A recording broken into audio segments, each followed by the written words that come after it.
சங்க இலக்கியங்கள்லாம் எழுதி கொடுத்தவனெல்லாம் எங்கள் தமிழ் தாய் படிக்க வைக்கலையே. தமிழ் தாய் அவங்களெல்லாம் படிக்க வச்சாங்க.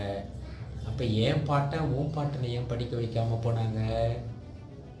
ஏற்கனவே உங்கள் தமிழ் தாய் தான் தொடர்ந்து படிக்க வச்சுட்டு வந்துருந்துருக்குறாங்களே. அப்படின்னா ஏன் காமராஜர் புதிய பள்ளிகளை திறக்கிறாரு? நிறைய பள்ளிகள் இருந்துச்சோ?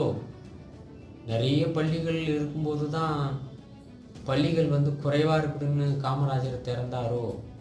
அப்போது நிறைய பள்ளிகள் இருந்து தமிழ் தாயும் நல்லா தான் படிக்க வச்சுக்கிட்டு இருந்தாங்க. அப்படின்னா இப்போ காமராஜரை கண் திறந்த காமராஜர் அப்படின்னு சொல்ல வேண்டிய அவசியம் இல்லையே. கண் திறந்த தமிழ் தாய்னு சொல்லியிருக்கலாமே.